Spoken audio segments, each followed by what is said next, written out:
Carol taking his place? Yeah. Right. Our first member of the group is the secretary of the Kirkby Writers, Carol Cullington.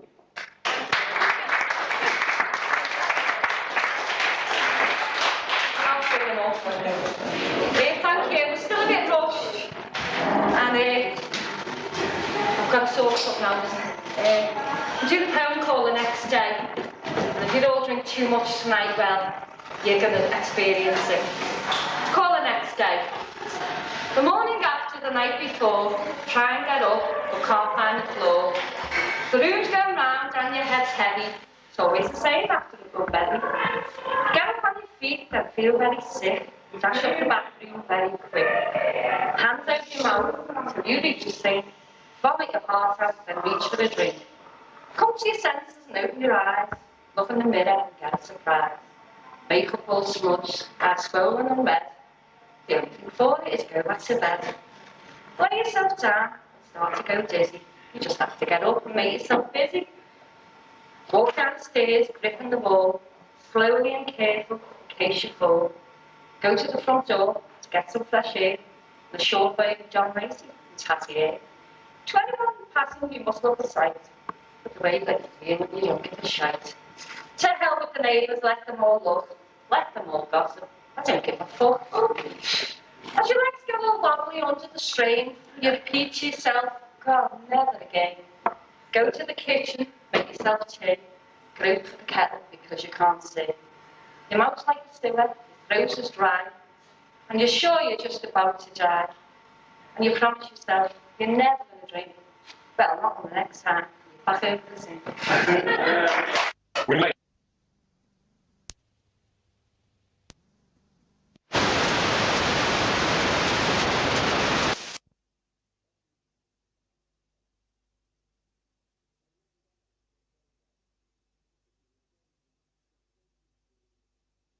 somehow always managed to come out on top.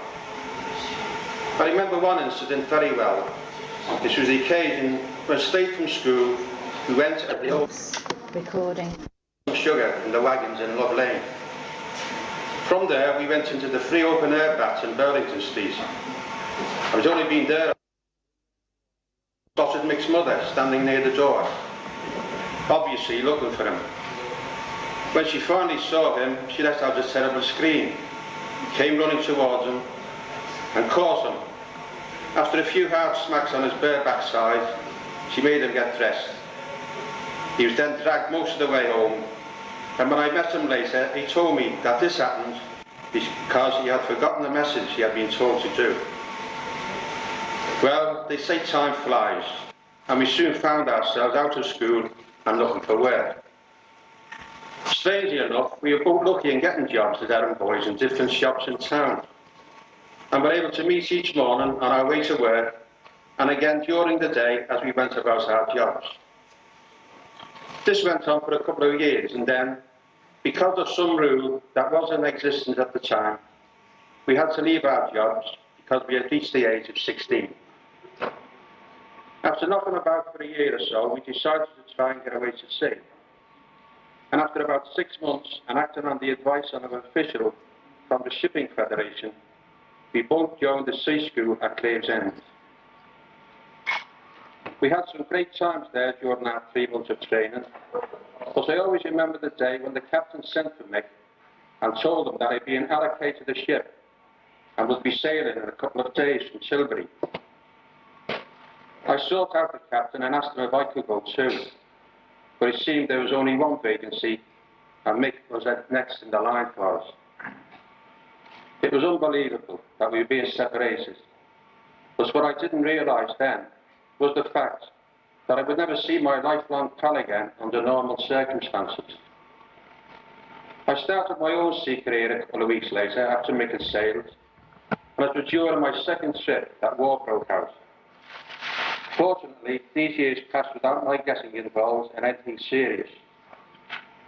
Whenever we docked and were home for a while, I always inquired about Mick, but nobody seemed to know anything about him, except that his mother informed me of his marriage, and sad to say, the separation from his wife.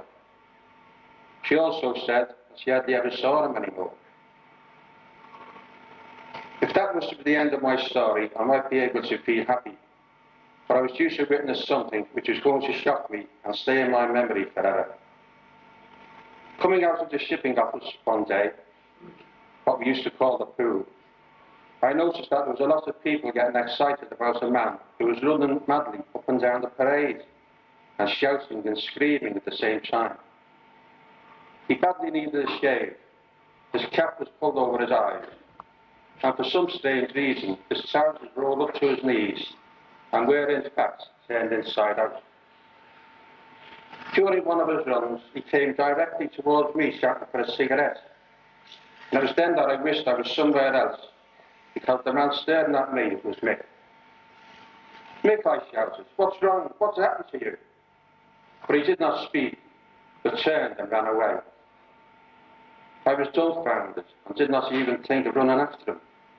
I just could not believe what I had seen. After a little while, I asked a few men who were still hanging around if they could tell me what was wrong with him and how he came to be in this condition. One or two said they believed he had been in a ship that had been torpedoed. Others told me it was domestic trouble which had made him behave the way he had, while some said that he didn't even know him. What they never realised was the fact that I knew him very well, because he was my lifelong friend. I searched for a couple of weeks after this incident looking for Mick, and traced him to a home on the outskirts of Liverpool, where I'm afraid he would have to spend the rest of his days. Thank you, Reverend Lodge. Next guest is, that is my aunt. That is a public actor.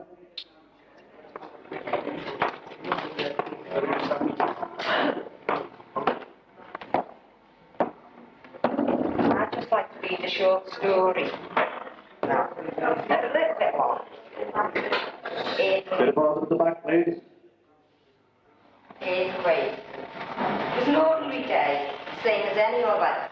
My baby was 3 weeks old. She was so beautiful. I kept touching her and cuddling her to make sure she was real. After having 4 sons, to actually have my longed-for daughter at last, the feeling was indescribable. Then all of a sudden, I heard a rumble, and everything shook. I thought it was just another tremor. We're used to them here in San Salvador. Then all at once, the world seemed to cave in on me. I clutched my short, small daughter to my breast to protect her as best as I could. Everything went black. There was an unearthly roar, and I was falling into what seemed like a black pit. I don't know what happened next, or how long it took before I came to, but I awoke to find myself trapped in a mountain of rubble. I still had my baby clutched tightly to my breast. I couldn't move. Gingerly, I tried to move every part of my body. The only things that still were my arms and my mind. Strange as it was, I felt no pain at all.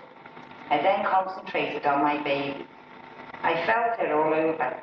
She did not seem to be injured at all. She had a thick film of dust on her face. She did not make a sound. I must clean her face, so she could breathe, I thought. We were both inhaling dust and debris, although most of it was beginning to settle now. I ripped small pieces off my cotton dress to try to clean her, and tried to make her a sort of mask for my baby. I knew all this dust could damage her tiny lungs. When I had cleaned her face as best I could, with the scraps of rags and my own spittle, she stared slightly and gave a little cry. It was the sweetest sound I had ever heard, like music to my ears. I then put one of the rags over her face to try to protect her from the dust. Then I put her to my breast to suckle. I began to pray, as I had never prayed before. I prayed to our Lord, the Blessed Virgin, and all the saints in heaven, for us to be rescued quickly. I didn't want to lose my daughter now. I'd only had her for 3 weeks. I didn't know how long we could survive like this, buried alive. At least my baby could move her arms and legs about, But I must make sure her movements don't bring any more rubble and debris down on us. That would finish us all together. I listened. I realised what complete silence was. All I could hear was the even breathing of my baby and the rasping sound that was my breath. Nothing else made a sound. I kept myself alert, trying to hear if there was anyone else trapped nearby in the closely packed debris. Or maybe the rescuers were on the way. There was nothing. My mind began wandering to the rest of my family. Where were they? The boys had left school before this nightmare began. Were they safe? My husband was at work. As a policeman, he would not be looking for us. He would have his hands full with all this. He wouldn't be able to run off and come to our rescue. He would have to stay on official duty. I wonder if the know about us yet. How long have you been trapped here? It must be at least 6 hours. Still no sound of any rescuers. What will I do when there is no more left? My baby's suffer. She will die of hunger. No, I must not think of that. I must be optimistic.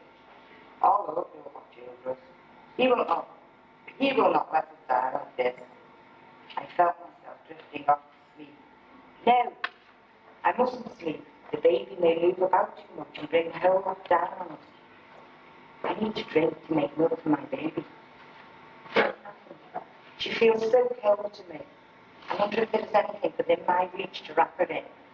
I groped around in the darkness with one hand, trying to feel for any kind of material.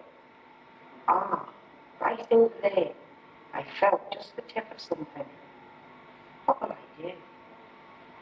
If I call it out, I may cause another shift of the debris, and we could become even more dead. If I don't do something, my baby may die of cold. Oh God, please help us. It must be 12 hours we've been trapped here now. How much longer will my love last? Where are the rescuers? Meanwhile, above the ground, rescuers have been bringing out the living, injured, and the dead from the flats which had collapsed 48 hours before. They did not have any hope of finding any more people alive. It seemed hopeless. They were talking of moving on to search other buildings, where there was more hope of finding people alive. Maria's policeman husband was frantic. He was talking to the rescuers all the time, urging them to carry on. People here and there were saying they could hear babies crying, but every time there was silence to listen, there was nothing. The rescuers began to pack away their equipment, ready to move on.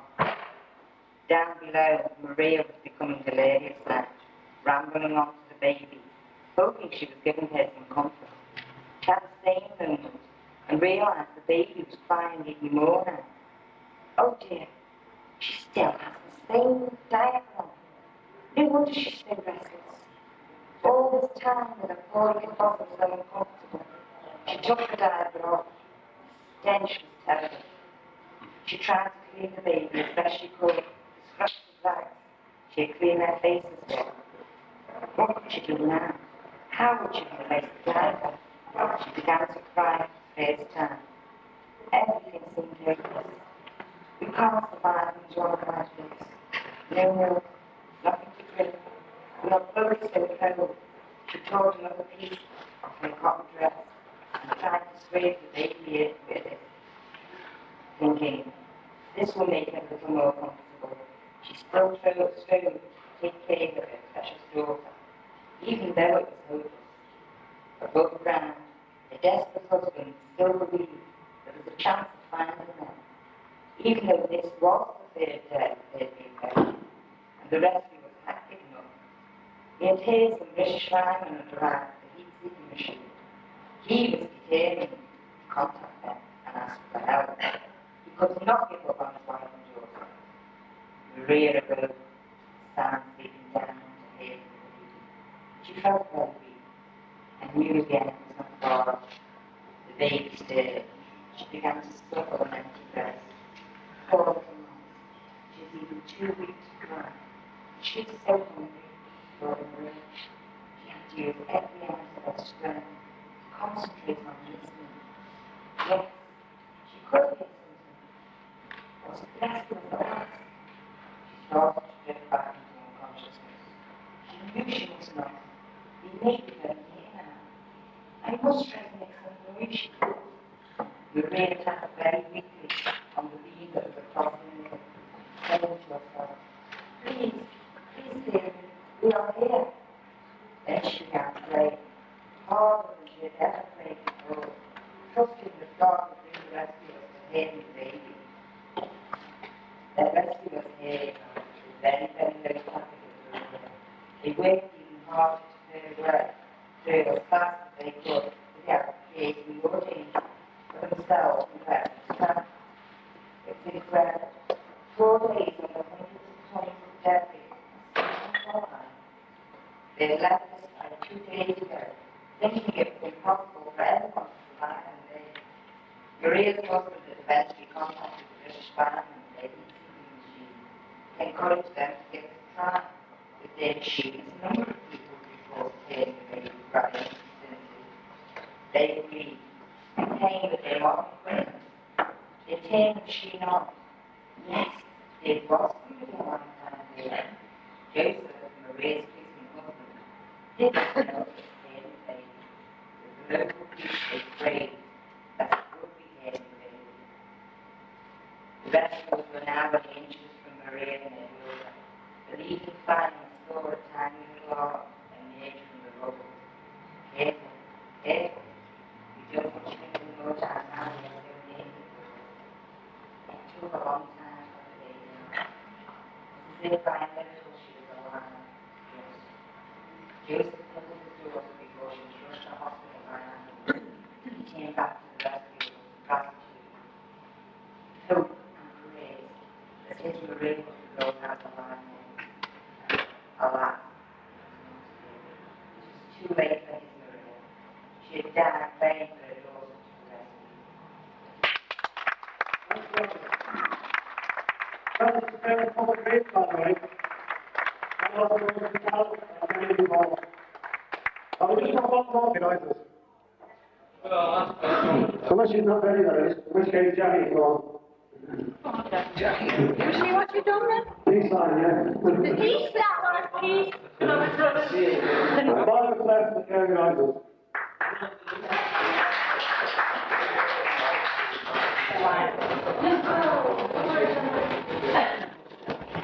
Show me the thing, baby. You want baby go? As I was walking down the beach one bright and sunny day, I saw a great big wooden box floating in the bay. I hauled it in and opened it up, and much to my surprise, I discovered it right before the eyes. Oh, I discovered it right before the eyes. I picked it up and got right out as happy as a king. I took it to a guy I know who'd buy most anything. And this is what he hollered at me as I walked in his shop. Get out of here with it before I call the cop. Oh, get out of here with it before I call the cop. I picked it up and got right out and running for my life. And then I took it home with me to give it to the wife. And this is what she hollered at me as I walked in the door. Get out of here with it. Don't come back no more. Get out of here with it. Don't come back no more. I wandered on for many years, a victim of my fate, until at last I chanced to meet St. Peter at the gate. And when I asked him to let me in, so he told me where to go. Get out of here with it, take you down below. Get out of here with it, take you down below. Now the moral of this story: if you're out on a beach and you should see a great big box and it's within your reach, don't bother to stop to open it up. That's my advice to you. But you'll never get rid of it, no matter what you do. Oh, you'll never get rid of it, no matter what you do.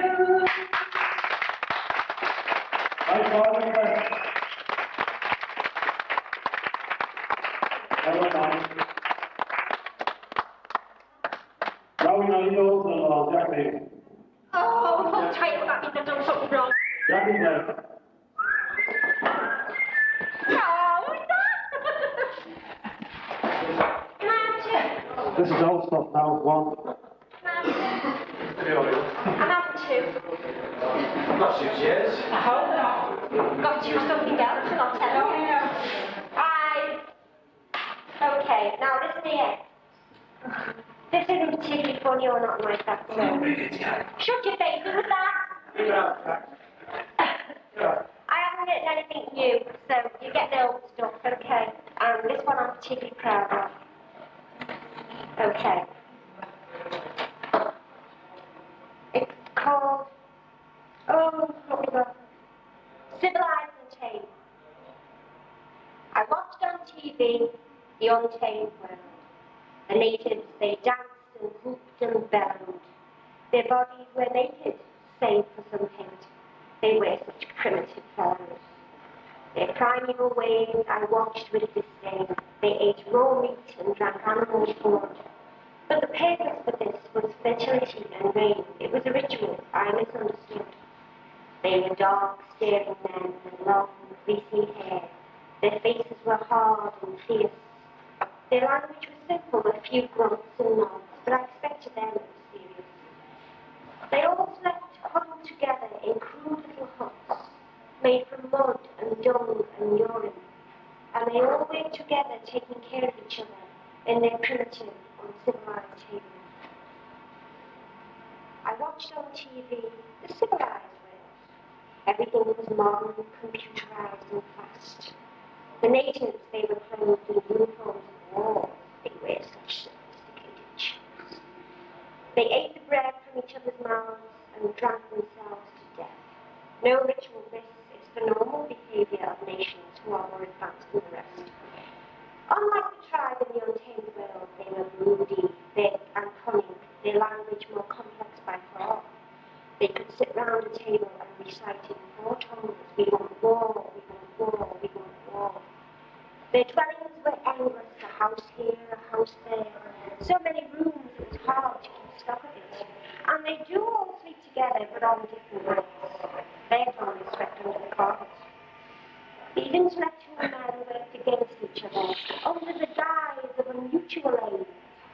They covet and lie and betray their brothers. So tell me, just who's uncivilized and who's tame?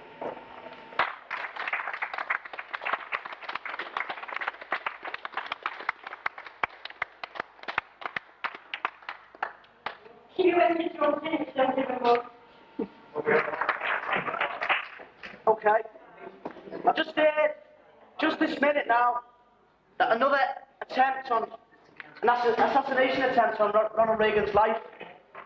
The bullet went straight through his head, missed his brain, and the world inside, and all our land. Thanks. Well done, Robbie.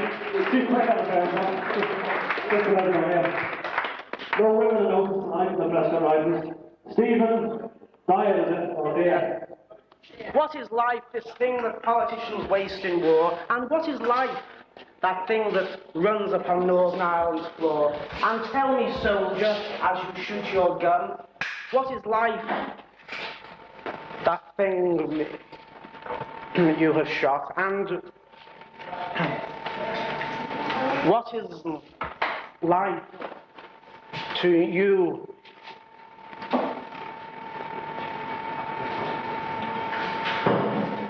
Christ on high, and why have you left me? Prescott Liza, the infamous Mother Scotland got down here. Very good. Mother Scotland. I'd like to read a piece by a member of the group called Edna Farrelly. She's sort of took a turn for the women's approach, but I'm sure she wouldn't mind me reading this. It's called Mrs. Flynn. Have you ever been out shopping and you want to get away and you know your time is limited and you know you mustn't stay and suddenly a hand grabs you?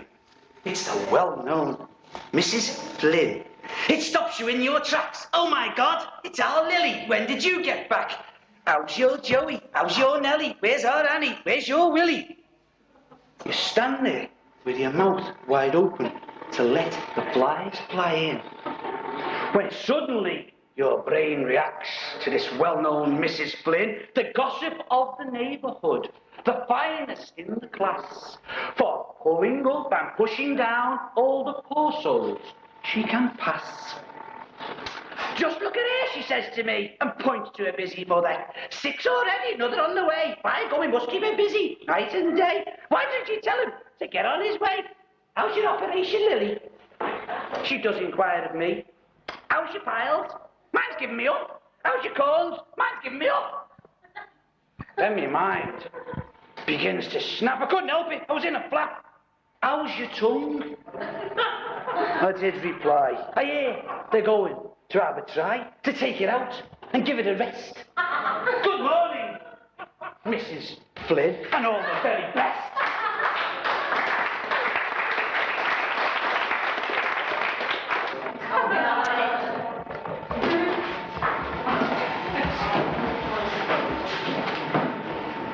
Woody Allen's Orgasmatron.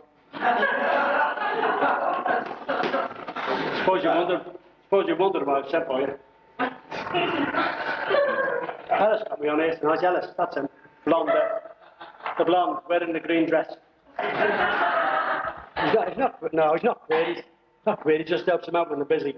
I sorted out. I was talking to him, I said to him, mate, all right, John. He said, these tights are killing me.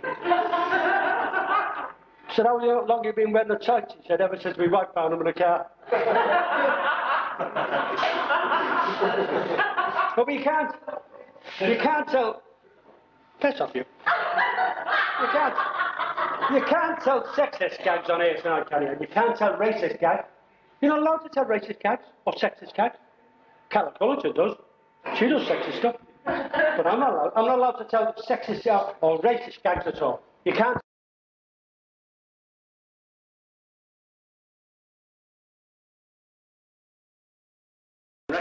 I went out with this Welsh girl, her name was Gwyneth. I said to her one night, I said, Gwyneth, I like you. I'd like to make love to you. She said, well, no, Jerry, I can't let you make love to me. Not unless you speak to me in Welsh. I said, all right then, press that in.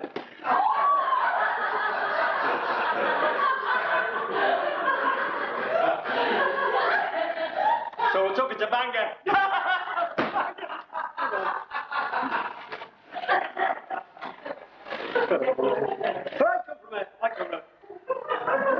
I come from a very big family in Liverpool. 13 kids, it wasn't our family. A lot of kids in it. 13 kids in it. 13 kids. Honest to God, my mother would have had 14 kids, only she'd had an article in the paper which said that every 14th child born in Liverpool is Chinese. She thought, well, why should I do anything for the Chinese? They never do anything for us Catholics. And we loved my mother, you know, we kept her on a pedestal. We had to take it away from my dad. And you know, the doctor said to me, Mum, he said, now look at Mrs. Cunningham, he said, Mrs. Cunningham, don't have any more kids. If you have any more kids, it'll kill you. Took my dad to one side, he said, Mr. Cunningham, don't have any more. See that she has no more kids. It'll kill her. So my mum and dad decided to sleep in separate rooms. My mum upstairs in a small back room, and my dad downstairs in the parlour. Well, this was all right till one night. My dad got a bit restless. And he walked up the stairs, casually, 7 at a time. When he got on the landing, he saw my mother. She was there on the landing, you know. And we said, Mary Ann, he said, I've come upstairs to murder you. She said, that's funny, he was just coming down to commit suicide. That's a lot of kids. Anyway, this one here. I wrote this last week, and I had a request, John has, but I'm staying on.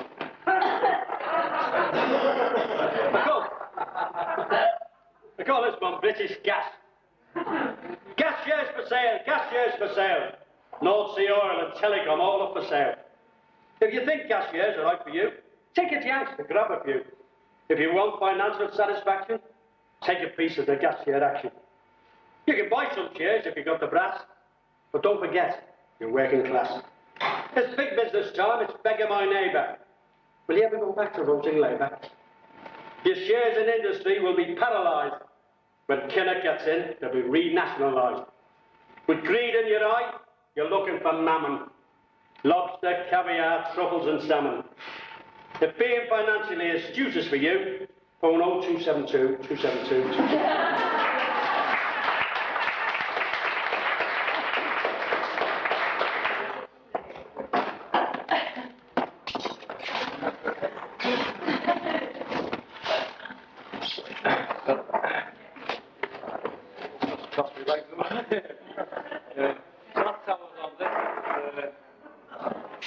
It was on Monday. I was that nervous that I've got to sit down this time. But my first call was it's an appeal really for the old people. You know, the old people in the communities. So I called it Friends Rocking In. My glasses on. Friends Rocking In. The old lady gave a gleeful shout as she welcomed her friend from the house next door. Oh, how nice it was to see her again, even though she was locked out and only came in to shelter from the downfall. She served her friend a drink and told her there was plenty more, but her friend, without a word, started to cry and scratch the back kitchen door. Our letting out Well, just a little bit. I know if you feel the same kind of thing I wrote when I wrote it as well. What is lacking? Looking out my window across this sprawling town, my eyes are drawn to the people, my brow begins to frown. They rush about without a care, there's children playing everywhere. We'll let those toddlers out alone, they should be safe with mum at home. I caught a look at one little face, so very young, yet it was getting quite late. I sighed as I wondered, does nobody care? They're so very vulnerable out there. Well, darkness falls, the police are called, it's time to answer questions. He went out at 2:30, his mother hasn't seen him since. She told him though, don't go past that tree, he understands, you see, he's almost 3. The policeman bit his lip, but couldn't swallow his angry reply. But he shouldn't have been out there alone, don't you understand that, mother? He may be 3, but he's just a babe. He won't understand the danger. She shrugged. Hang on a mo, we'll just go and get me fags. But his walkie-talkie sprang to life, and he shook his saddened head. He's just received a call to say they found the child. He's dead.